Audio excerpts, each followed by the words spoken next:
Hi everyone! Welcome again to my vlog.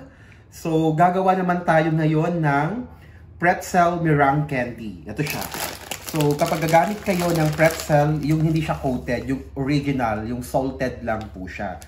So, same ingredients with the previous carrot meringue candy, pero magkaiba sila ng temp na ating gagawin. So, meron tayo ditong sugar for the syrup, water, yan. Then, on na natin siya. Tapos, slow fire. Slow fire lang para, yan. And then, for the meringue, lemon juice, egg white, and then white sugar.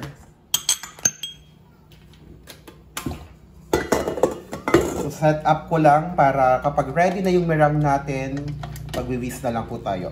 For this time, ang temperature na target natin for the pretzel meringue candy, 118 degrees Celsius. From 110, start na tayo mag-beat ng egg white natin.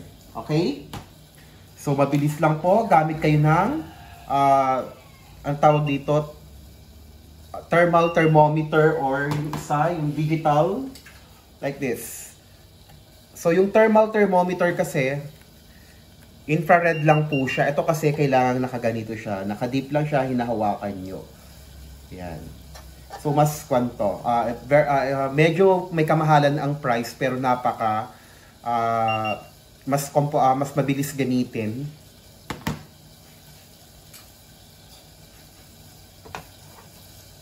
Okay, 110 na yung ating temp. So, start na ako mag-beat.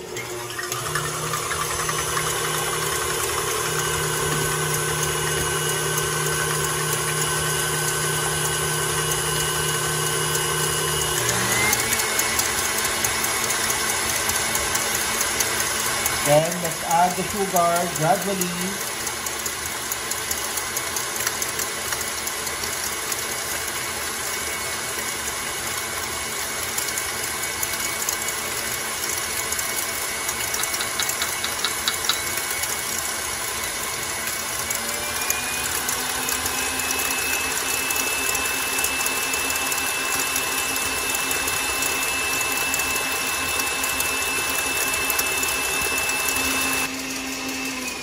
Okay, 180 degrees Celsius.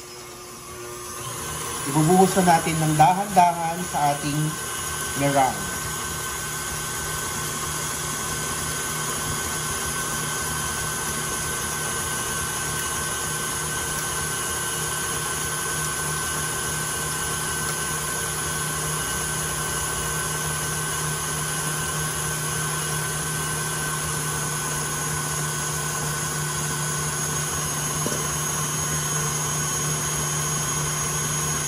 Okay, then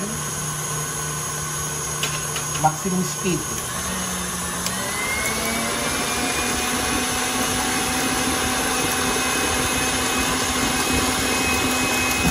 Okay, ready na yung ating meringue.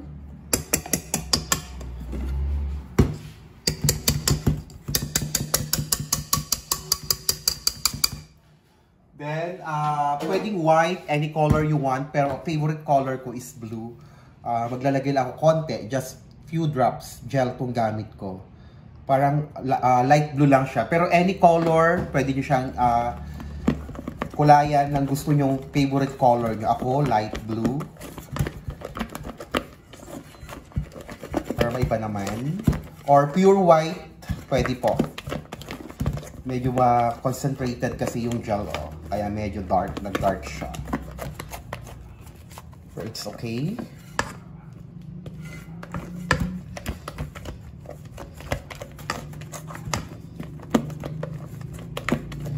So, tignan mo yung 118, mas makintab yung meringue.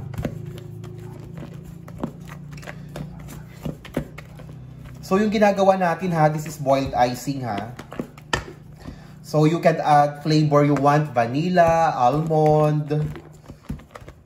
Okay, then transfer ko na siya sa ating piping bag.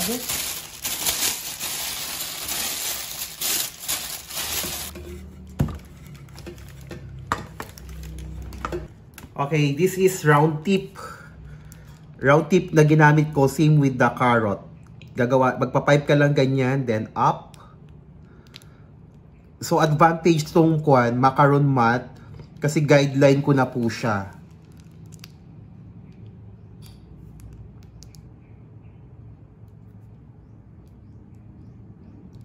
Pag wala kayo nito, mag-print lang kayo ng bilog para may kayo pattern or guideline. Hindi naman siya perfectly pare-pares, at least uniform. Yan.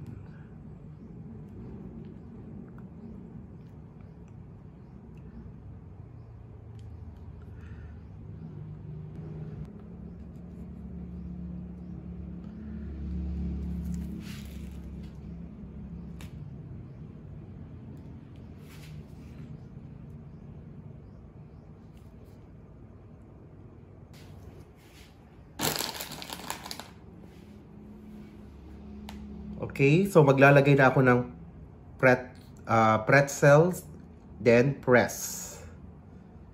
Like that. Ganyan po dapat itsura niya.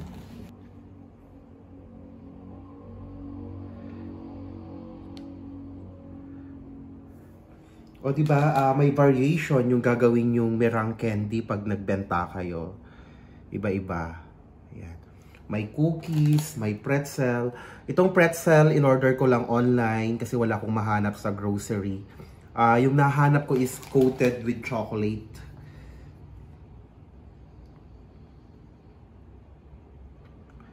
So, mukha siyang butterfly. Ayan po itsura niya.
Okay, eto na siya. So, same yung baking time niyan, 50 minutes, then 90 degrees Celsius yung oven temperature.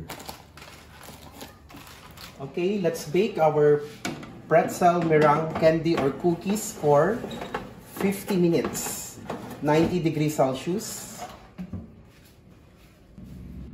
Okay po, after 50 minutes, ito ng ating pretzel meringue cookies.